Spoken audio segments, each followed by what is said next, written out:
Hey hello everyone, this is Aqib और स्वागत है आपका यूनिक क्लासेस के इस यूट्यूब चैनल में। जैसा कि आपको पता है, ऑर्गेनिक केमिस्ट्री हम पढ़ रहे थे। ऑर्गेनिक केमिस्ट्री के 2 लेक्चर आ चुके हैं। इसमें मैंने आपको एक टॉपिक के बारे में बताया था कि कौन कौन से टॉपिक हमें ऑर्गेनिक के लिए पढ़ने होते हैं, कहाँ से हमें ऑर्गेनिक को स्टार्ट करना होता है, और हम अभी एक एक करके टॉपिक को उठाते जा रहे हैं, है ना। मैंने पहला टॉपिक आपको पढ़ाया था एलिमेंट्स, कौन कौन से एलिमेंट्स हैं, उनकी कौन कौन सी प्रॉपर्टीज हैं जो आपको याद रखनी है और कैसे कैसे चीजें लेके चलेंगे। तो एलिमेंट्स मैंने पढ़ाए थे कि आपको उसमें हाइड्रोजन होगा, कार्बन होगा, नाइट्रोजन होगा और ऑक्सीजन, हेलोजन, हेलोजन में भी फ्लोरीन, क्लोरीन, ब्रोमीन और आयोडीन। 99% यही एलिमेंट्स आपको समझा दिए थे। जिसने वो लेक्चर नहीं देखा है, आप वो लेक्चर देख लेंगे और एज इट इज वैसे ही लिख लेंगे। आज हम लोग क्या करते हैं, कार्बन के बॉन्डिंग एंड स्ट्रक्चर को पढ़ते हैं। यानी कि हम अगर निकालना चाहें कि कार्बन किस तरीके से बॉन्डिंग करता है और कार्बन किस तरीके से उसके स्ट्रक्चर बनते हैं, तो इसलिए आज हम लोग पढ़ेंगे क्या, bonding and structure of carbon, यानी बॉन्डिंग और स्ट्रक्चर आखिर कार्बन कैसे बनाता है। तो सबसे पहले बॉन्डिंग को पढ़ते हैं कि बॉन्डिंग में हमारे पास कैसे चीजें लेके चलेंगे और बॉन्डिंग के आधार पे हम लोग किस तरीके से चीजों को बनाएंगे। सही है, तो ये टॉपिक है हमारा, इसका नाम है बॉन्डिंग एंड स्ट्रक्चर। जिसमें सबसे पहले मैं आपको समझाना शुरू करूंगा कि बॉन्डिंग क्या है। यानी यहाँ पर हम लोग अगर पढ़ना शुरू करें तो यहाँ पे हम लोग समझते हैं सबसे पहले कि बॉन्डिंग यानी आखिर कार्बन जो है वो कौन सा बॉन्ड बनाता है। ठीक है, बॉन्डिंग ऑफ कार्बन, या फिर आप रहने दो, ये बॉन्डिंग ही समझते हैं। यानी बॉन्ड क्या होते हैं, बॉन्ड क्या है। बॉन्ड की अगर बात करेंगे तो एटम के बीच एक लगने वाला इलेक्ट्रॉन के लिए अट्रैक्शन जो होता है वो बॉन्ड कहलाता है। यानी attraction between two atoms due two electrons is called bonding. Bonding क्या है, हमारे पास कोई भी दो एटम होंगे, उनके बीच जो अट्रैक्शन लगेगा, चाहे वो फिर अट्रैक्शन चाहे इलेक्ट्रॉन को खींचने के लिए हो, चाहे वो इलेक्ट्रॉन को डोनेट करने के लिए हो, चाहे फिर वो किसी भी तरीके से हो, लेकिन जहां भी इलेक्ट्रॉन का अट्रैक्शन लगेगा, इलेक्ट्रॉन के लिए अट्रैक्शन, यानी दो एटम के बीच इलेक्ट्रॉन के लिए अट्रैक्शन लगेगा, उसे हम लोग बॉन्डिंग कहते हैं। अब होता क्या है, जब हम 11th में केमिस्ट्री पढ़ते हैं या फिर बॉन्डिंग की कहानी जब शुरू करते हैं तो हम ऑक्टेट रूल पढ़ते हैं कि कोई भी एटम जो होता है अपनी आउटर सेल में 8 इलेक्ट्रॉन करना चाहता है, और इस 8 इलेक्ट्रॉन करने के लिए वो 3 प्रकार के बॉन्ड बनाता है। सही है, यानी कि कोई भी एटम अपनी आउटर सेल में कितने, ऑक्टेट रूल जो कहता है, उसके अकॉर्डिंग मैंने बताया कि ड्यू टू ऑक्टेट रूल क्या होता है, हमारे पास 8 इलेक्ट्रॉन करना चाहता है। अब 8 इलेक्ट्रॉन करने के लिए, यानी सबसे पहला क्या है, बॉन्डिंग है क्या। मैंने आपको बताया कि बॉन्ड क्या है, तो बॉन्ड अगर आपसे कहा जाएगा तो एक लाइन में आप लिख सकते हो कि एटम के बीच इलेक्ट्रॉन के लिए लगने वाला अट्रैक्शन बॉन्डिंग कहलाता है। और बॉन्ड क्यों बनता है, तो बॉन्ड इसलिए बनता है कि कोई भी एटम अपने आउटर सेल में 8 इलेक्ट्रॉन करना चाहता है। 8 इलेक्ट्रॉन क्यों करना चाहता है, क्योंकि इनर्ट जो गैसें होती हैं, इससे हम लोग इनर्ट एलिमेंट भी कहते हैं, अक्रिय तत्व भी कहते हैं। वो अक्रिय तत्व यानी इनर्ट एलिमेंट जो होते हैं, उनके आउटर सेल में हमेशा 8 इलेक्ट्रॉन पाए जाते हैं। तो वो 8 इलेक्ट्रॉन करने के लिए ही क्या करता है, सारी बॉन्डिंग कर रहा है। तो सबसे पहला बॉन्डिंग क्या है, तो बॉन्डिंग ये है कि एटम के बीच जो अट्रैक्शन है इलेक्ट्रॉन के लिए, यानी कि attraction between two atoms due two electrons is called bonding. और बॉन्ड क्यों बनता है, तो 8 इलेक्ट्रॉन करने के लिए, अपनी आउटर सेल में 8 इलेक्ट्रॉन करने के लिए कोई भी एटम जो है वो बॉन्ड बनाता है। कितने प्रकार का बॉन्ड बनाता है, तो ये 3 प्रकार का बॉन्ड बनाता है। सबसे पहला जो है हमारे पास वो आता है बच्चों इलेक्ट्रोवैलेंट बॉन्ड। इसके बारे में भी समझेंगे, हमें निकालना तो कार्बन के लिए, लेकिन हमें बेसिक भी पता होना चाहिए। तो इलेक्ट्रोवैलेंट बॉन्ड एक आएगा हमारे पास, इलेक्ट्रोवैलेंट बॉन्ड। फिर एक बच्चों बॉन्ड आता है जिसे बोलते हैं कोवैलेंट बॉन्ड, यानी कि यहाँ पर सहसंयोजी बंध। तो एक आएगा हमारे पास कोवैलेंट बॉन्ड। कोवैलेंट बॉन्ड के बाद हमारे पास जो आता है वो एक आता है कोऑर्डिनेट बॉन्ड। ठीक है, कोऑर्डिनेट बॉन्ड। तो एक आएगा हमारे पास कोऑर्डिनेट बॉन्ड। अब ये जो तीनों बॉन्ड है, इसके बोलते हैं हम लोग हिंदी में वैधसंयोजी बॉन्ड, इसे बोलते हैं सहसंयोजी बॉन्ड, इसे बोलते हैं हम लोग कोऑर्डिनेट बॉन्ड। मैं हिंदी के नाम लिखूंगा नहीं, हिंदी के नाम लिखने में समय वेस्ट करने से अच्छा है आपको मैं हिंदी के नाम बोलता रहूंगा कि इसमें पहला जो बॉन्ड है हमारे पास, इस बॉन्ड को बोलते हैं वैधसंयोजी बॉन्ड। दूसरा जो बॉन्ड है हमारे पास, इसे बोलते हैं सहसंयोजी बॉन्ड। तीसरा जो बॉन्ड है हमारे पास, इसे बोलते हैं क्या, कोऑर्डिनेट बॉन्ड। अब कोऑर्डिनेट बॉन्ड, इनके बारे में अगर हम समझना शुरू करेंगे कि ये कैसे कैसे चीजें चलेंगी, तो आप इन्हें पढ़ना आप ध्यान से। ठीक है, सबसे पहले क्या होता है हमारे पास, इलेक्ट्रोवैलेंट बॉन्ड क्या होता है। देखिए होता क्या है कि एक एटम हमारे पास ए है और एक एटम हमारे पास बी है। दोनों एटम क्या होते हैं, इन दोनों एटम में एक बॉन्ड ऐसा बनेगा कि जब एक एटम इलेक्ट्रॉन डोनेट कर दे और दूसरा एटम क्या करे, इलेक्ट्रॉन को एक्सेप्ट कर ले, यानी इलेक्ट्रॉन को गेन कर ले। तो जब एक एटम दूसरे एटम को इलेक्ट्रॉन दे दे और दूसरा एटम क्या करे, इलेक्ट्रॉन को ले ले, तो यहां पर क्या होगा, जैसे इसने मान लो अपना एक इलेक्ट्रॉन क्या हुआ, इसे डोनेट कर दिया। अगर इसने इसको इलेक्ट्रॉन डोनेट कर दिया तो तुम्हें पता है कि यहाँ ए जो है हमारे पास एज अ पॉजिटिव हो जाएगा और एज अ बी जो है हमारे पास क्या हो जाएगा, नेगेटिव, क्योंकि ए ने इलेक्ट्रॉन डोनेट किया और बी ने इलेक्ट्रॉन क्या कर लिए, गेन कर लिए। तो जो इलेक्ट्रॉन डोनेट करता है और फिर जो इलेक्ट्रॉन गेन करता है, जैसे इलेक्ट्रॉन का क्या होता है यहाँ पर ट्रांसफर। तो जब इलेक्ट्रॉन का ट्रांसफर होता है तो इलेक्ट्रॉन के ट्रांसफर से बने इस बॉन्ड को ही हम लोग बोलते हैं बच्चों इलेक्ट्रोवैलेंट बॉन्ड। यानी जब एक एटम दूसरे एटम को इलेक्ट्रॉन देता है और दूसरा एटम क्या करता है, इलेक्ट्रॉन एक्सेप्ट कर लेता है, तब इस तरीके से इलेक्ट्रॉन का ट्रांसफर होता है। तो इलेक्ट्रॉन के ट्रांसफर से बने इस बॉन्ड को ही क्या कहते हैं हम लोग, इलेक्ट्रोवैलेंट बॉन्ड कहते हैं। अब इसमें बन क्या रहे हैं, देखिए जिसने डोनेट किया वो क्या आ जाएगा, पॉजिटिव। आपने पढ़ा है कि जो भी इलेक्ट्रॉन डोनेट करता है वो पॉजिटिव और जो इलेक्ट्रॉन गेन करता है वो क्या बनाता है, नेगेटिव। तो इसीलिए हमारे पास क्या है, यानी ये जो हमारे पास बॉन्ड है अगर इसका लिखा जाए तो यहाँ पर क्या होगा, ट्रांसफर ऑफ इलेक्ट्रॉन। सही है, तो यहाँ जो लिखेंगे हम लोग ट्रांसफर ऑफ इलेक्ट्रॉन, यानी इलेक्ट्रॉन का ट्रांसफर होगा। और अगर इलेक्ट्रॉन का ट्रांसफर होगा तो आयंस बनेंगे, इसलिए इस बॉन्ड को ही हम लोग बोलते हैं क्या, आयनिक बॉन्ड। यानी कि यहाँ पर आपके सामने आ जाएगा ये आयनिक बॉन्ड, क्योंकि इसमें क्या बन रहे हैं, आयन बन रहे हैं। तो बताएंगे यहाँ पर इलेक्ट्रोवैलेंट बॉन्ड क्या होता है, जब एक एटम इलेक्ट्रॉन डोनेट करता है दूसरा एटम इलेक्ट्रॉन गेन कर लेता है, तब इस तरीके से इलेक्ट्रॉन के ट्रांसफर से बने बॉन्ड को हम लोग क्या कहते हैं, इलेक्ट्रोवैलेंट बॉन्ड कहते हैं। और इलेक्ट्रोवैलेंट बॉन्ड में क्या होता है, हमारे पास आयंस का फॉर्मेशन होता है, इसलिए हम इसको क्या कहते हैं, आयनिक बॉन्ड कहते हैं। तो इलेक्ट्रोवैलेंट बॉन्ड का आप इतना ही पढ़ो, बाकी इसकी प्रैक्टिस वगैरह सब केमिकल बॉन्डिंग में कभी भी अगर मैं पढ़ाऊंगा तो केमिकल बॉन्डिंग में करेंगे, लेकिन आपको यहाँ पे इतना जानना है, ठीक है। चलिए अब इसके बात करते हैं हम लोग आगे कोवेलेंट बॉन्ड की। कोवेलेंट बॉन्ड क्या होता है हमारे पास, अगर इसकी बात करेंगे तो एक एटम जो है हमारे पास, ये दूसरा एटम है, यहाँ का ये कब बनेगा, जब एक के पास क्या हो, इलेक्ट्रॉन की अधिकता हो। यानी एक के पास इलेक्ट्रॉन कैसे हो जाए, अधिक, इसके पास इलेक्ट्रॉन कैसे अधिक, और इसके पास इलेक्ट्रॉन की क्या हो जाए, कमी।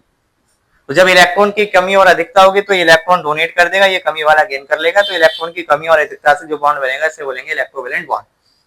अब क्या है, यहाँ पर दोनों के पास कमी हो गई, मान लो इसके पास भी इलेक्ट्रॉन की कमी है और इसके पास भी इलेक्ट्रॉन की क्या है, कमी है। यानी अगर मैं यहाँ पे लिखूं, यहाँ ए है और यहाँ पर बी है, इसके पास भी इलेक्ट्रॉन की क्या है, कमी, इसके पास भी इलेक्ट्रॉन की क्या है, कमी है।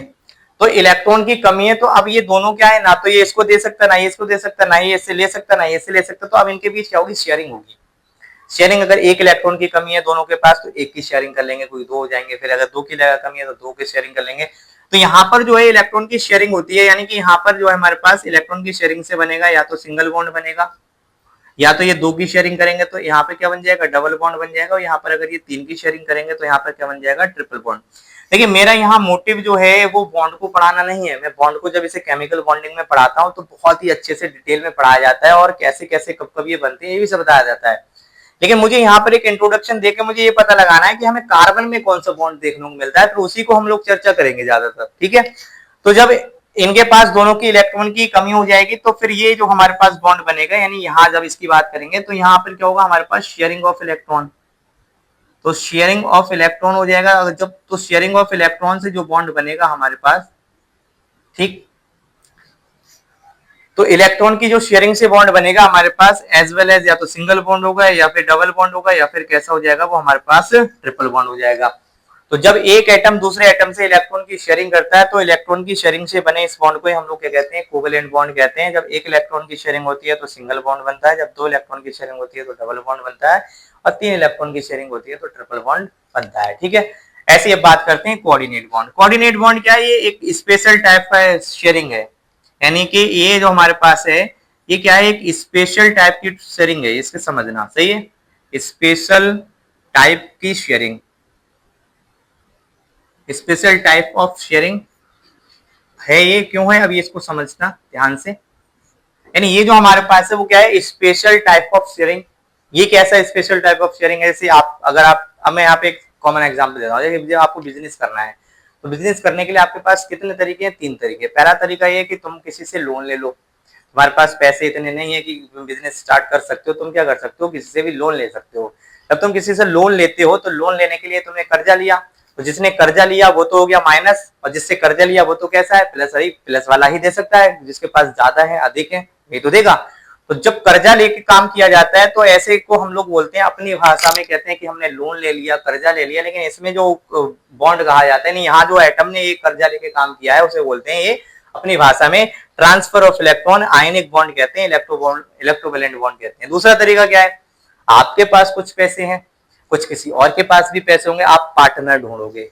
पार्टनर मतलब एक ऐसा कोई हमें पार्टनरशिप करने वाला बंदा मिल जाए जो हमारे साथ मिलकर काम करे, यानी हमसे साथ शेयरिंग कर ले।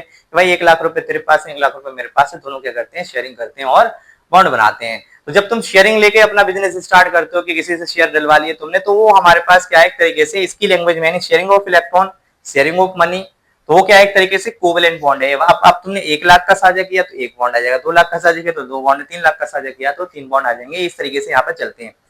तीसरा एक बिजनेस करने का तरीका है कि ना तो तुम्हें कोई लोन दे रहा है, ना ही तुम्हारे पास पैसा है शेयरिंग के लिए। अब तुम क्या कर सकते हो, तुम्हारे पास टैलेंट है, तो तुम्हारे पास अगर टैलेंट है तो तुम क्या कहोगे कि मेरे ऊपर जो है कोई पैसा लगा दे, मुझे इतने 1000 रुपए कोई अगर लगा देगा, तो फिर पैसा अगर वो लगा देगा तो फिर क्या करेंगे, हम लोग काम कर सकते हैं। जैसे जो गाड़ी चलाते हैं आजकल ड्राइवर, तुमने देखा है कि उनकी खुद की तो गाड़ी होती नहीं है बहुत सारे लोगों की, तो वो क्या करते हैं, गाड़ी चला रहे हैं लेकिन उनको मालिक ने क्या दे रखा है, गाड़ी निकाल के दे रखी है। ऑटो चला रहा है तो ऑटो, अगर कोई कार चला रहा है तो कार। तो मालिक की जो गाड़ी है वो क्या है, कि स्पेशल टाइप की चलेंगे कि पैसा मैंने सब लगाया, मैं ही पैसा लगाऊंगा, सब मैं ही सारी चीजें करूंगा, लेकिन तुम अपने काम करके मुझे भी क्या करोगे, बेनिफिट दोगे। तो ऐसे यहाँ पर होता है। जब बॉन्ड में ना तो कोवेलेंट बॉन्ड बन पाया, शेयरिंग करते समय शेयरिंग भी पूरी हो गई, तो अब भी बॉन्ड बनाना है। तो बॉन्ड बनाने के लिए अब जो शेयरिंग की जाती है वो एक स्पेशल टाइप की शेयरिंग होती है, यानी उसमें एक ही एटम के द्वारा क्या होते हैं, लोन पेयर ऑफ इलेक्ट्रॉन दिए जाते हैं। मान लो इसके पास एक लोन पेयर इलेक्ट्रॉन है, ये इसको डोनेट करेगा, और जब ये इसको डोनेट करेगा तो यहाँ पर जो होगा हमारे पास एरो लगाएंगे, यहाँ पर बनता है एरो ए, एरो बी बन जाएगा, और यहाँ पर ये मिलकर बनाएगा हमारे पास एक कंपाउंड ए बी। इसे एरो से व्यक्त करते हैं, इसे सिंगल डबल ट्रिपल बॉन्ड से व्यक्त करते हैं, इसे हम लोग क्या है, इसे प्लस माइनस से रिप्रेजेंट करते हैं। तो ये जो हमारे पास है sharing of special type of sharing, जब लोन पर इलेक्ट्रॉन एक ही एटम के द्वारा दिए जाए, यानी इसमें जो है एक एटम जो देने वाला है वो क्या होगा, हमारे पास डोनर, तो इसमें एक पाया जाता है डोनर, और जो लेने वाला है वो क्या कहलाता है, हमारे पास एक्सेप्टर। ठीक है, तो वो होता है एक्सेप्टर। तो एक है हमारे पास एक्सेप्टर, एक है हमारे पास डोनर। ये डोनर और एक्सेप्टर मिलके जो बॉन्ड बनाते हैं उसी को हम लोग बोलते हैं क्या, कोऑर्डिनेट बॉन्ड। तो एक स्पेशल टाइप की शेयरिंग है जिसमें लोन पेयर इलेक्ट्रॉन एक ही एटम के द्वारा दिए जाते हैं, या फिर एक ही एटम क्या करता है, लोन पेयर को दे रहा होता है, तब इस टाइप की शेयरिंग को हम लोग कोऑर्डिनेट बॉन्ड कहते हैं। इसे एरो से रिप्रेजेंट करते हैं, इसे प्लस माइनस वो single bond, double bond, triple bond से रिप्रेजेंट करते हैं, और यहाँ पर हम लोग क्या करते हैं, प्लस माइनस से रिप्रेजेंट करते हैं। अब ये तीनों बॉन्ड का मैंने आपको एक बेसिक आइडिया दिया कि यहाँ पर जो हमारे पास बॉन्ड होते हैं वो कितने प्रकार के हो सकते हैं, कैसे कैसे यहाँ पर बनेंगे। यहाँ पर कोऑर्डिनेट बॉन्ड जो है हमारे पास क्या है, वो डोनर एंड एक्सेप्टर पे काम करता है। ये जो कोवेलेंट बॉन्ड है वो शेयरिंग ऑफ इलेक्ट्रॉन पे काम करता है, और ये जो हमारे पास है वो ट्रांसफर ऑफ इलेक्ट्रॉन पे काम करता है। ट्रांसफर मतलब चले जाएंगे उसकी सेल से हमेशा के लिए। तो ये बॉन्ड हो गए। अब यहां से बात करते हैं कि सर ठीक है, अब बॉन्डिंग तो हमारी ये बेसिक क्लियर हुआ, अब बॉन्डिंग, कार्बन की बॉन्डिंग क्या है। तो हम यहाँ पर एक लाइन लिखेंगे कि ऑर्गेनिक कंपाउंड्स में, यानी अगर मैं यहाँ पे लिखना चाहूंगा तो यहाँ लिखेंगे कि ऑर्गेनिक कंपाउंड्स में, ऑर्गेनिक कंपाउंड्स में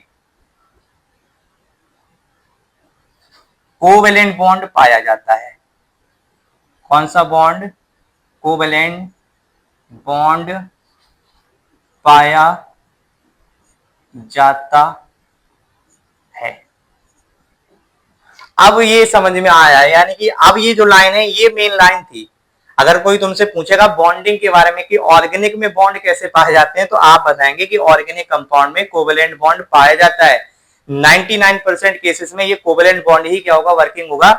इलेक्ट्रोवेलेंट बॉन्ड और कोऑर्डिनेट बॉन्ड बहुत ही रेयर केस में आएगा। मान लो जैसे किसी मेटल के साथ कार्बन बॉन्ड बना लेगा तो ये बन सकता है, किसी एक ऐसे एटम के साथ बना ले जिसके पास डी ऑर्बिटल या वैकेंट डी ऑर्बिटल, तो ये कोऑर्डिनेट बॉन्ड बना सकता है। लेकिन ये हम दोनों यहाँ पर डिस्कस नहीं करते हैं, यानी कि यहाँ पर सिंपल वे में आपको याद रखना है कि ऑर्गेनिक कंपाउंड्स में कोवेलेंट बॉन्ड पाया जाता है। बात क्लियर हुई। यानी अगर मैं पूछूंगा कि बॉन्डिंग कार्बन में कौन सी बॉन्डिंग है, तो कोवेलेंट, तो अब कोवेलेंट बॉन्ड के ही आगे डिस्कस करना है। अब कोवेलेंट बॉन्ड के बारे में अगर बात की जाए, देखो तो अब मैंने तुम्हें बताया कि एलिमेंट्स के बारे में अगर हम कोवेलेंट बॉन्ड की बात करेंगे तो कोवेलेंट बॉन्ड का मतलब क्या, तो सिंगल या तो डबल या ट्रिपल बॉन्ड बनेगा, इसके अलावा तो कोई बॉन्ड बनने वाला नहीं है।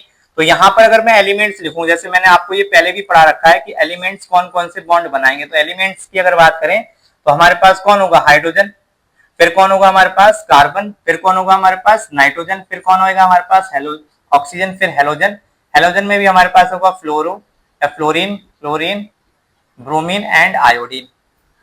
अब ये जो आपके पास एटम है, अब इन्हीं के बॉन्ड जानने हैं भाई। कोवेलेंट बॉन्ड बनाएंगे तो या तो सिंगल या तो डबल या तो ट्रिपल बॉन्ड। तो यहाँ पर हाइड्रोजन का आपको याद रखना है कि अगर यहाँ पे मैं बॉन्ड की बात करता हूं तो बॉन्ड कैसे बनते हैं।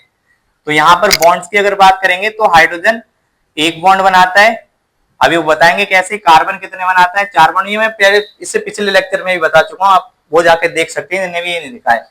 5 बनाएगा, यहाँ पर ये 6 बना, ओ गड़बड़ हो गई, ये 3 बॉन्ड बनाएगा, ये हमारे पास बनाएगा 2 बॉन्ड और ये बनाएगा 1 बॉन्ड। सही है। कैसे बनाएगा, अब यहाँ हाइड्रोजन या तो बनाएगा केवल सिंगल बॉन्ड बनाएगा, यानी हाइड्रोजन जब भी बॉन्ड बनाएगा तो सिंगल बॉन्ड, यानी एक का ही शेयरिंग कर सकता है, इससे ज्यादा की नहीं करेगा। कार्बन 4 की शेयरिंग कर सकता है, क्योंकि इसे 8 करने के लिए 4 ही चाहिए। तो यहाँ पर 1 2 3, यानी या तो ये चारों सिंगल बॉन्ड बनाएगा या तो ये बनाएगा डबल बॉन्ड और सिंगल सिंगल बॉन्ड, यानी 2 सिंगल 1 डबल बॉन्ड। या तो ये बना सकता है कि डबल बॉन्ड दोनों, और या बना सकता है ये ट्रिपल बॉन्ड बनाएगा, या फिर कैसे बनाएगा ये सिंगल बॉन्ड। यानी कार्बन जो है हमारे पास या तो 4 सिंगल बॉन्ड या डबल सिंगल सिंगल, या फिर दोनों डबल बॉन्ड बनाएगा, या फिर एक ट्रिपल और सिंगल बनाएगा। नाइट्रोजन 3 बनाएगा, नाइट्रोजन के आउटर सेल में 5 इलेक्ट्रॉन होते हैं, तो 3 की डेफिशिएंसी है, इसका मतलब 3 बॉन्ड बनाएगा। नाइट्रोजन जब बनाएगा 3 बॉन्ड तो या तो तीनों सिंगल बॉन्ड बनाएगा, या फिर ये बनाएगा तो एक डबल बॉन्ड बना सकता है, एक सिंगल बॉन्ड बना सकता है, और हमारे पास या फिर ये बनाएगा एक ही बॉन्ड बनाएगा, जिसे हम लोग बोलते हैं क्या, ट्रिपल बॉन्ड। यानी नाइट्रोजन अगर बनाएगा तो एक ही ट्रिपल बॉन्ड बना सकता है, यानी इस तरीके से वो शेयरिंग कर सकता है। ऑक्सीजन को 2 इलेक्ट्रॉन की डेफिशिएंसी, तो 2 की शेयरिंग करेगा, या तो ये दोनों सिंगल बॉन्ड बनाएगा, या फिर ये हमारे पास बनाएगा ये एक डबल बॉन्ड बना सकता है, इस तरीके से। चाहे वो डबल बॉन्ड इधर बना ले, चाहे वो डबल बॉन्ड इधर बना ले, यानी आप इसको ऐसे भी लिख सकते हो कि यहाँ भी डबल बॉन्ड बन सकता है। ऐसे नाइट्रोजन को भी आप लिख सकते हो कि हो सकता है वो इस साइड में भी ट्रिपल बॉन्ड बना सकता है, उसकी कोई दिक्कत नहीं है। हेलोजन एक ही बॉन्ड बनाएगा, तो ये हमेशा क्या बनाएगा, सिंगल बॉन्ड, चाहे वो फ्लोरो हो, यानी एफ भी हमेशा सिंगल बॉन्ड से जुड़ा हुआ मिलेगा, Br भी हमेशा सिंगल बॉन्ड से जुड़ा हुआ मिलेगा, I भी हमेशा सिंगल बॉन्ड से जुड़ा हुआ मिलेगा, और Cl भी हमेशा किससे होगा, सिंगल बॉन्ड से जुड़ा हुआ मिलेगा। तो बात समझ में आई। यानी बॉन्डिंग क्या है, बॉन्डिंग अगर बात करेंगे तो मैंने बताया कि ऑर्गेनिक कंपाउंड में कोवेलेंट बॉन्ड पाया जाता है, that is sharing of bond होता है। शेयरिंग क्या होता है, या तो सिंगल बॉन्ड या डबल बॉन्ड, ट्रिपल बॉन्ड। तो अब यही बात हम लोगों ने सीखी कि भाई कौन कौन से एलिमेंट्स आएंगे ऑर्गेनिक में। तो single hydrogen, carbon, nitrogen, oxygen, halogen आएंगे। अब हेलोजन में हाइड्रोजन एक ही बॉन्ड बनाएगा, कार्बन 4 बनाएगा। कैसे बनाएगा, चारों कंडीशन मैंने बताती है। या तो हमारे पास बनेगा चारों सिंगल बॉन्ड बनेंगे, या तो डबल सिंगल सिंगल बन जाएगा, या दोनों डबल बॉन्ड या ट्रिपल बॉन्ड बनेगा, बाकी ये बन जाएगा। सही है। तो इतना हो गया। अब इसके आगे की बात करते हैं। मैंने बॉन्डिंग अगर पूछी जाएगी तो कोवेलेंट बॉन्ड पाया जाता है, सिंगल बनेगा, डबल बनेगा, ट्रिपल बनेगा, कैसे कैसे बॉन्ड बनेगा, ठीक है। अब यहां से बात करते हैं बच्चों स्ट्रक्चर की, ठीक है। स्ट्रक्चर की अगर हम बात करना शुरू करेंगे तो स्ट्रक्चर के लिए अब तुम्हें क्या करना पड़ेगा ये समझना है।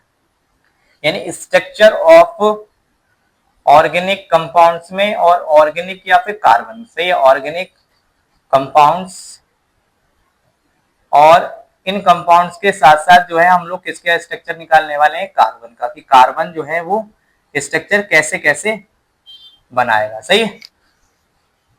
तो ये टॉपिक है अब हमारे पास स्ट्रक्चर, ठीक। देखिए स्ट्रक्चर को अब डिफाइन करने के लिए तुम्हें समझना पड़ेगा होता क्या है। जब ये रूल्स हम लोग बात करते हैं कि स्ट्रक्चर कैसे निकाला जाएगा, तो स्ट्रक्चर को समझाने के लिए एक थ्योरी आती है, सही है, जिसका बोलते हैं हम लोग, यानी इसको समझाते हैं कौन, बैलेंसमेंट थ्योरी। तो इसके अकॉर्डिंग आएगा बैलेंसमेंट थ्योरी। और बैलेंसमेंट थ्योरी किस बेस पे एक्सप्लेन करती है, तो वो एक्सप्लेन करती है हाइब्रिडाइजेशन पे, यानी हाइब्रिडाइजेशन। तो हाइब्रिडाइजेशन में अगर हम लोग बात करेंगे, यहां पर अगर बात की जाए हाइब्रिडाइजेशन के, बैलेंसमेंट थ्योरी में एक टॉपिक आता है जिसे बोलते हैं हाइब्रिडाइजेशन, यानी संकरण। सही है। तो ये हाइब्रिडाइजेशन क्या है हमारे पास, इसके बारे में तुम्हें जानना है। यानी यहां से हम लोग लेके चलेंगे संकरण के बारे में। तो अब ये संकरण जो है ये बताता है कि कैसा स्ट्रक्चर बनेगा। यानी अब यहां से जब आप पढ़ोगे तो कार्बन में 3 प्रकार का हाइब्रिडाइजेशन पाया जाता है। एक होता है sp, और एक होता है हमारे पास sp2, और एक होता है हमारे पास sp3। sp में जो स्ट्रक्चर होता है कार्बन का वो क्या होता है, लीनियर। अब ये आपको समझाना है मुझे, लीनियर स्ट्रक्चर बनेगा। ये जो स्ट्रक्चर बनता है वो ट्राइगोनल, यानी इसे त्रिकोणीय कहते हैं, तो ये ट्राइगोनल बनेगा। और ये जो हमारे पास बनेगा वो टेट्राहेड्रल बनेगा। मैंने आपको ये ओवरव्यू दे दिया अब इसका कि आखिर ये जो है, यानी यहाँ पर स्ट्रक्चर निकालने के लिए हमें क्या करना पड़ेगा, हमें बैलेंस बैंड थ्योरी को समझना पड़ेगा। बैलेंस बैंड थ्योरी किसकी बेसिस पे समझेंगे, हाइब्रिडाइजेशन, क्योंकि यही बताएगा इसके अंदर। अब हाइब्रिडाइजेशन क्या है, ये 3 टाइप का हाइब्रिडाइजेशन पाया जाता है किसमें, कार्बन में। तो sp sp2 sp3, ये sp पाया जाएगा वहां लीनियर होगा, sp2 होगा तो ट्राइगोनल। अब यही मैं तुम्हें समझाने वाला हूँ, ये मैंने तुम्हें ओवरव्यू दे दिया, आप स्ट्रक्चर निकालोगे तो लेकिन पहले ये समझना पड़ेगा, सही है। मैंने आपको समझा दिया कि बॉन्डिंग कैसी होती है इसके अंदर। तो बॉन्डिंग कोवेलेंट बॉन्ड पाया जाता है। कोवेलेंट बॉन्ड क्या होता है, तो मैंने बताया शेयरिंग ऑफ इलेक्ट्रॉन, मैंने आपको बेसिक पढ़ा दिया। फिर बॉन्डिंग जब कोवेलेंट होता है तो सिंगल डबल ट्रिपल बनेगा। तो कैसे बनेगा, हाइड्रोजन केवल सिंगल बनाएगा, कार्बन अगर बनाएगा तो चारों सिंगल या डबल सिंगल सिंगल या फिर 2 डबल या ट्रिपल। नाइट्रोजन ये बनाएगा, ऑक्सीजन इस तरीके से बनाएगा, हेलोजन इस तरीके से बनाएगा, सही है। और बाकी अब बात रहेगी स्ट्रक्चर की, तो अब हम स्ट्रक्चर पढ़ेंगे कल। बाकी ये मैंने तुम्हें ओवरव्यू दे दिया कि हाइब्रिडाइजेशन क्या होता है, इसको मैं समझा के फिर आपको स्ट्रक्चर निकालना सिखाऊंगा कि कैसे आखिर sp हाइब्रिडाइजेशन निकलेगा, कैसे sp2, कैसे sp3, और ओवरव्यू के आप आधार पे क्या करोगे, सारे हाइब्रिडाइजेशन के बेसिस पे स्ट्रक्चर निकालोगे किसका, ऑर्गेनिक कंपाउंड्स हो चाहे वो कार्बन हो। तो आप इतना पढ़ लेना और इतना लिख लेना, बाकी हम लोग मिलते हैं कल इसके आगे के लेक्चर यानी स्ट्रक्चर के साथ। ठीक है, धन्यवाद, मिलते हैं कल।